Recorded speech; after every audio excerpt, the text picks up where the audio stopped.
Honestly, I'm so embarrassed about people, like barging in saying, dude, what are you doing? You're just yelling to yourself. You're like talking to this laptop as if it were another person that's actually interested in what you have to say. And, thinking about things like that is pretty sad existence, but I'm kind of neutral towards that kind of thing. Anyways, it's your very own Buddy Block reporting in. Here, gonna play some Don't Starve. I've already had, like, so many hours on record, just playing this game. And I have died so many times, but I have accumulated enough experience, survived enough days to unlock other characters. But when you first start, you'll only have this character available. You have to survive a certain amount of days and accumulate enough, experience to unlock the rest of the characters. Here's Willow, here's Wolfgang, Wendy, WX7A. I'm pretty sure there's a different way of pronouncing his name. And then there's a librarian lady who's next in my line, and I forget who else. These, these last two, you have to do weird stuff to unlock them, I think. And there's an additional one, I think, available in Reign of Giants called Weber. He's a little 10-year-old boy that was almost like, he was eaten by a spider, but he still survived. I don't know if the spider that ate him is still okay, though. And you can also edit all this stuff, kind of like Minecraft, but it gives you a lot more options. It's really nice. It's really nice. I really hate these wolves right here. I don't know if I can zoom in later, but editing program isn't the best. It also messes with the worlds and all that stuff. But if you just want to go vanilla, you just hit start and be on your merry way. I have a little save file here with Wilson, but I'm pretty much close to death in that one, so I just kind of abandoned it, but I have gotten so emotionally attached that I can't really bring myself to delete it. And I started playing it as this robot. Things are going pretty good. Of course, I had to alter a few things here and there, but it's really nice. It's really nice. I'm not going to complain. This is Vitellius. I befriended him by giving him some meat, and I gave him a hat to commemorate our friendship. Unfortunately, he's also a stickler about personal space. It's okay, though. It happens. Gotta check these traps. And as you can see, they're rabbits, but they look more like jackalopes because of their little weird head tendril things. It's okay, though. I won't judge.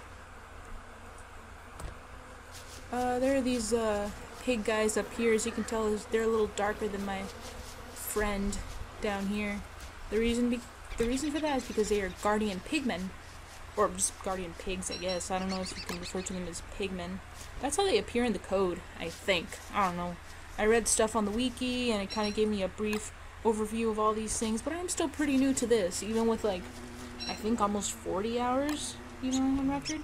They're also bees. Yep. Yeah. Each character you play as has their own, like, individual commentary and take on the world around them, so it's really nice. And they all have, like, their different voices, too. On the wiki page, it'll tell you, like, which instrument, serves as their voices and all that stuff, so it's really cool. It's really cool. Check out the wiki page to, like, brush up on the lore. Of course, I still have a long ways to go, and I cannot stress the importance of, like, making a light source before night comes, because there's this entity called Charlie, and she will kill you if you're out in the dark. And she kills you pretty fast, and it sucks, especially when you have, like, a lot of loot. You're, like, relatively new to the whole, feel of things, and then you die. And then you lose all your stuff. And it's like Minecraft hardcore mode. Like, every world is deleted after you die if you don't have, like, a way of resurrecting yourself. And like I mentioned before, there's Wilson, the very first character you play as. If you let a certain amount of days pass by, I think it's about 16 or so, he will, just over time grow a beard. And it even was, like, one of his perks. It tells you in the very beginning. Grows a magnificent beard. And it's actually very helpful, like, in winter, because it's super cold. And the beard serves as insulation, which is kind of silly, but it looks pretty cool. It reaches down to his knees. Or maybe just, like, pretty low because of the way these characters are drawn. They just have tiny bodies. They're like the dog. Big head, little body. And full of murderous wrath. It's very nice. It's very nice. Anyways, I'm gonna skip to daytime, even though it's not a lot of time, so I could show you, like, the wonders of the world. You know what? Actually, no. I'm gonna skip to when I finally get down here, to this area. It's gonna be great. It's gonna be great. Tune in. Alright, we are back, and I'm zoomed in on the map, just to give you a little details about, you know, like the finer stuff of life. You can see all the trees, you can see all the grass, you can see all the reeds, you can even see like a friggin' beehive right there. It's really nice. A couple ponds here and there. You want to avoid the ponds because there are frogs, and the frogs will wreck your day by taking your stuff with their stupid tongues. And it's not even kinky or anything, not that I'm into that stuff. Anyways, there are these little things that are supposedly rare called mandrakes, but for some reason they're just all over my map. And they're super helpful because, for one, they never spoil. As you can tell with the seeds right here, it has a little green stuff that just kind of measures out its freshness. So if it's in the red, that means you can't eat it. But the beautiful part about the character I'm playing as, WX78, I don't even know, is that he doesn't really mind if food is a little stale. So it's cool. Of course, you still gotta cook meats, or else his sanity, I think, will suffer. And like I've said before, they're freaking tentacles and stuff. It's not fun. And they actually, like, lay down a pretty hard beating on you. It's not fun. It'll just sap your health. And everything you love will just be scattered. Okay. The reason why I'm noodling around, you know, in all of this geography is because I'm kind of a perfectionist, but not really. It just bugs me when there are, like, small spots, such as there, for example, in the middle of the screen, that are left uncharted. Because I gotta, like, chart every single square inch of this place. I just got it. Oh, and one neat feature is that there are these paved roads. Sometimes they're not even paved, sometimes they're just roads.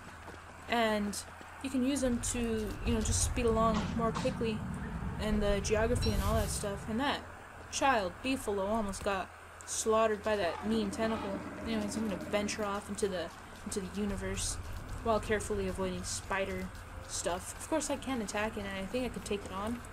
But I don't know if there's like gonna be like a spider queen in there, because I think they're kind of they kind of spawn sometimes. Hey, this guy's been having fun. I will destroy him. Yay!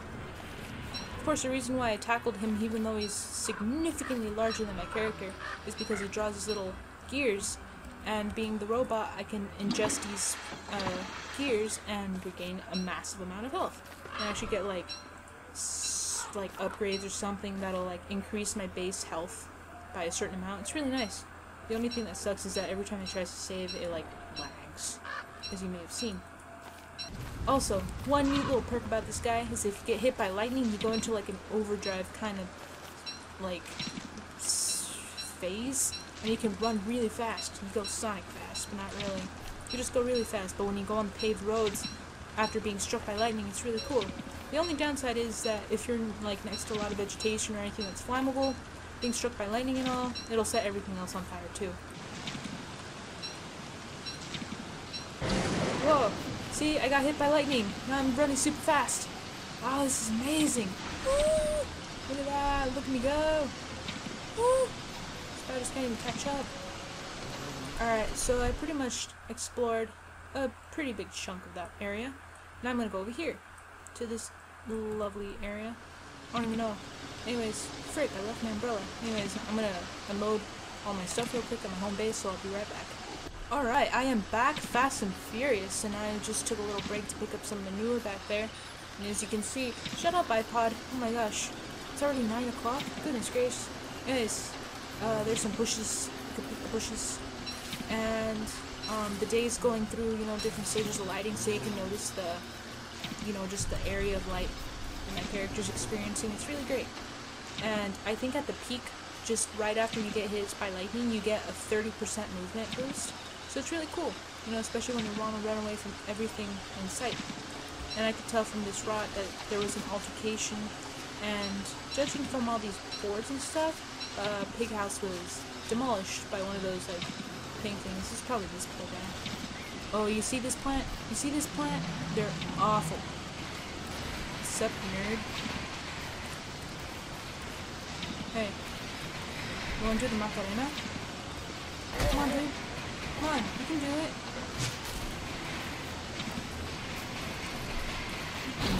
Woo! I am on fire! But not really, that would be really bad. Woo! Kill you. Kill you. Stop Duh. Take it. If you destroy the little bud at the center of it all, they all die. And it's just so much easier at the end. But it really especially sucks when they're in the middle of a swamp, because then you can't really reach them because there's like a bajillion tentacles around. And you can actually sometimes see just like fields of little blobs just moving underneath the surface, and that just signifies, you know, where there are friggin' tentacles just waiting under the surface. It's not nice at all. Anyways, I'm just speeding past all these bozos. Man, check out all these losers.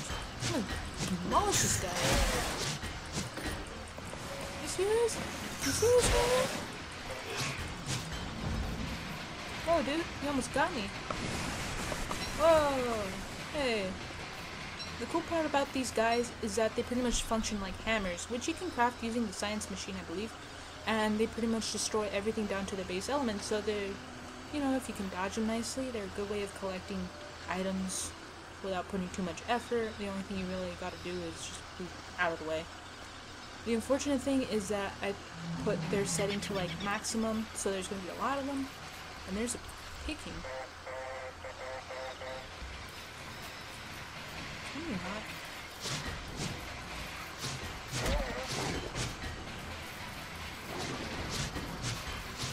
Gotta destroy this guy before he causes more, you know, havoc. It's not nice. Ugh. I don't think there's gonna be a lot of, like, eventful stuff that's gonna be happening outside of, you know, just things. This fleshy bowl. It's hard to start like, let me eat this flesh.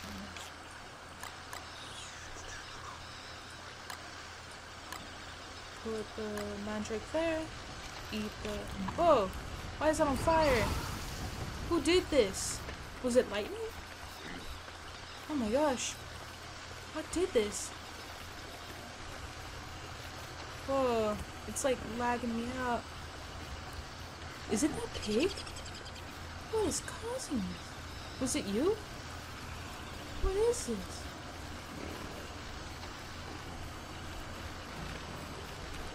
What? All these beautiful trees that are uncharted, they're just gonna burn forever. You know what? I'm gonna get out of here or else it's gonna flag me out. Or better yet, I'm just gonna end this episode here. Anyways, this has been a brief episode of Dunt Sturve. You can check it out on Steam. I will leave a link in the description below. Tune in again next time, and I really hope you do. Bye.